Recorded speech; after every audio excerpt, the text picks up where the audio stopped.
Okay, Year 7, welcome to stage 4. We're up to colour and tone correction. Okay, so you can see I've done my tidying up. I've got a nice blend between my creatures, okay, on my butterfly and my elephant, and we're up to the next stage. So, at this stage, it's none of the instructions, but I think it might be a good idea just to duplicate our layers in case we go too far and make a mistake. So I'm going to click my top layer, hold down Shift, click my bottom layer. I'm going to right click on my mouse, and I'm going to click on Duplicate Layers. Now you can see I've got all my copies. I'm going to turn all of those off. Okay, and they're there for safekeeping. Okay, so here we go. I'm thinking I might make my lizard to be the elephant colour, or I could make my elephant to be the lizard colour, but I'll show you how to do both anyway. So when we're doing colour correction, we actually need to make sure we've got the image layer selected, not the mask. The mask is only relevant when we are deleting. So I'm going to go to my elephant. Up in here, the image adjustments menu is where you'll find everything to do tone and colour correction. So I'll just take you through a few of them and what they do. First one I'll show you is brightness and contrast. Now, your image might be a little bit sort of not contrasty, it might be a bit wishy-washy and might need a little bit more contrast. My images, I found, are quite well lit. So you can see contrast will bring up the contrast between the colours, and brightness will bring up the brightness. And make it darker, I make it lighter. Now, when comparing my images, I think they look pretty, match pretty well. So I'm going to leave that, but you might need to use that. Some other ones we can use. Image adjustments, levels. Now this takes brightness and contrast a little bit further. This one's a really good one when you're adjusting photos.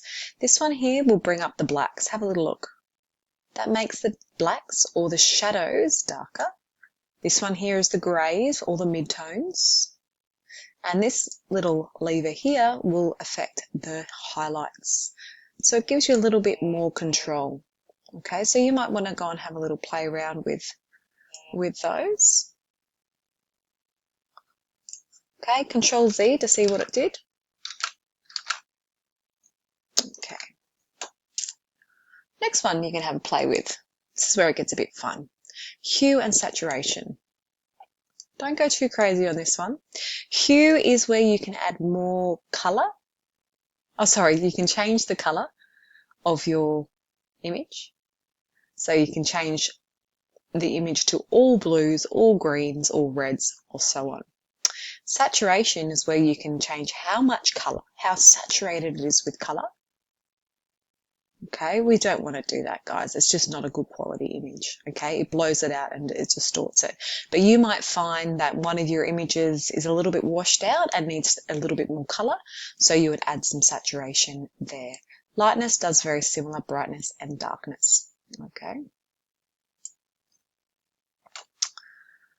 And the next one, image adjustments, color balance. This gives you even more control. So just say I would like to add a little bit of, let's say, green to this image to make him match my lizard. I'm going to up the greens so you can see him turning green. Wow, a little bit too green. You can see him turning green. Now I also have some yellow in the mix, so I'm going to pull this lever to the left where it says yellow. And now I've got a mixture of these colours that are green and yellow. So that's not looking too bad. I might go back in and just press OK. I might go back in and turn the saturation up because it looks like the bottom image is a little bit more soaked with colour. There we go, turn the saturation up. Now that's looking like it's matching. That looks pretty good. I'm going to press OK. So now we have an elephant head that is matching the body. All right. So the reason that we have duplicated the layer just in case we didn't like that one and we go too far and we want to change it, we've got a safe copy up here. I am going to go back and I am going to show you what it'd be like if I change the lizard body and try and match it to my elephant. So remember, clicking on the image, not the mask layer, image, adjustments. I might start with hue saturation and see if I can take some of the colour out of that. Oh, that's looking good already, isn't it? That might be good if you then go and add a little bit of green and a little bit of yellow into the elephant. Okay, so we can see it's not pure black and white. The elephant has a little bit of, I would say it's a bit yellowy and a bit red. Okay, so I might just add that to about there. And then I'm going to go into Image, Adjustments, Color Balance. And see if I can start to match that colour. Add a little bit of red, a little bit of yellow, a bit too much. I think it's a bit more red. It's looking good. A bit of brown. How do we make brown? We add a little bit of everything to make brown. That's looking good. Now I might go back and take some more colour out of it and see what happens. Now we're looking good.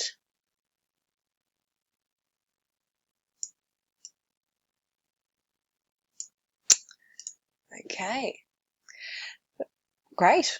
Now we've got an elephant lizard when we've done our colour and tone correction. And I'll go on further to then go and change or modify my tail and my butterfly wing to see how I like it. Let's see what it looks like on a background that I put in. Looking pretty good. That's looking pretty good. Okay. For those who want a little bit more advanced, I'm going to show you something.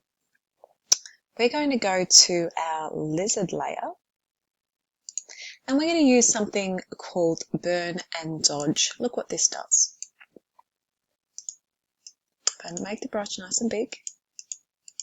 Now what this burning tool is actually I'm painting in darker tones. So instead of using the levels or the brightness and contrast, that's the same sort of thing it's doing, but I can paint it into certain areas if I need to. If I wanted to create a shadow underneath this tail, you can see it's darkening, but I can paint that in. So it's burning into the image, okay? It's burning into the image. We'll use this again later. You can either burn into the shadows, the midtones, or the highlights. So I've picked highlights and it's making all my really light tones a bit darker. So this is a bit more an advanced tool. You might need to create a bit of a shadow. So I can see we might need a shadow on our lizard underneath that ear. So have a look what I can do here. Let's change it to midtones on my lizard. Why aren't we working? Oh, yeah, okay, we might change it to highlights then. Oh, that's because we're working on our elephant. So let's go to our elephant layer. Okay, that's looking a little bit better. Okay, so that was burn. We've also got dodge, which means we can lighten up as well. So if you needed to lighten a certain area, such as the top of this tail, we can make it stronger or weaker. And then let's go to our lizard layer. You can make that a bit lighter to create a bit of sense of light. Underneath our trunk I'm going to make it a bit darker because it can cause a shadow. Sorry, I'm on my lizard layer. You see how I'm burning that in? Just change it to midtones. Burning that in, and that's actually a little bit strong.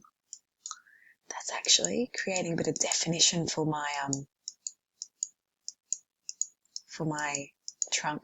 So those who want a bit more of a advanced version, you could try burning and dodging to create shadows on your Animorph. Okay, thanks Year 7. Last stage is next, inserting a background and merging, and then I'll have a little extension video to those who would like to do a shadow. Thanks Year 7. Bye.